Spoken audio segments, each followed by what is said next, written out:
I'm Arthur, if we haven't met.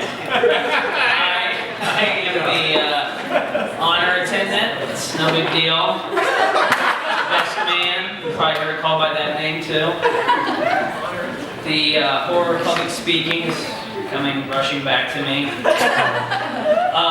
First thing I want to say is how thrilled I am to have a role in this. It's a thrill to be able to spend more time with all these people who I care so much about. It's really thrilling. I'm so excited for tomorrow. But before we talk about tomorrow, we should go back in time a little bit. So about 20 years ago, I was in 6th grade, Whit was in 6th grade, and we were at neighboring elementary schools. And I started first hearing the whispers. Arthur, have you heard? Heard what? Westwood View's got this kid that can dunk on 8 feet. And I said, well, I've been trying that over and over by myself for, months now, and it can't be done. He doesn't exist. So then a few months later, much to my chagrin, I show up at Indian Hills, and I was wrong. Such a beast did in fact exist. So I come to Indian Hills, 7th grade, and I get to know Whit and a lot of the guys here tonight. The very first time I hung out with Whit, I actually got dropped off by my dad at Brian Sanders' house. He's right there. Whit and Brian were longtime neighbors and longtime friends. So I showed up, got dropped off. They were outside skateboarding, and you have their Jinkos on? Let's go on there. I get dropped off. I suck at skating. So very wisely, I act like I'm way too cool for even trying. Brian was wearing his giant purple Menace pants.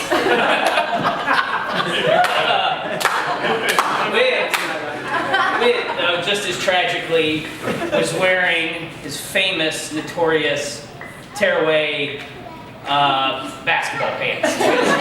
He wore it for many years as if at any moment a game was going to break out. And he was Clark Kent and he was going to rip them off and get ready to play. And at that moment, he also, they're sagging just above his knees, and they're being dragged down by a giant Walkman, and his joints of the day back then was a little album called Charge It to the Game, Silk the Shocker. And so, now I know not everybody here is going to remember, I just thought it would be no fun unless we just had like a little reminder. Don't be shy, you can just pass this around. Feel free. This will kind of give you an image of what Whit was into. That's the album cover. Just go ahead, give that around. And so, yeah, that's what Whit was into, and that was the Whit that I first met in 7th grade. And I thought you guys should get like a little taste of that. So, middle school went on, we all became great friends. Nobody got any trouble. I think we all had very above average academic standing and very little to be said. Then we got to high school. Now I've got a couple notes for high school. Just a couple. And when I think about these, they're a little boring. Let me just kind of breeze over some of them and see. I don't think I'm really going to mention much of this. Whit dominated some sports, boring. All the girls loved him, that's kind of an exaggeration. Police got called. I think that's a typo. Alright, this isn't really working. It's kind of a bad gimmick. So let's go to college. It's all on this side.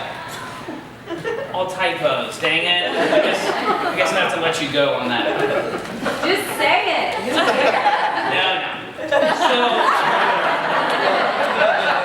So we're going to skip all that stuff. The most important thing is I've had an incredible 20-year run with Whit. We've been through everything together. I've spent as much time with him as anybody. I've golfed with him as much as anybody. Partied with him as much as anybody. Been through all of it with him. It's been a total blast. I've been so lucky. And then he went and met Kelsey, who's been fantastic and a tremendous blessing to all of us. We're so happy that you're joining us. So sorry for you that you're joining us. I think you are so perfect for Wit. It's just a perfect match, and it just could not have turned out better. And we love both of you. Kelsey, we are so happy to have you. I love you guys both so much, and can't wait for tomorrow.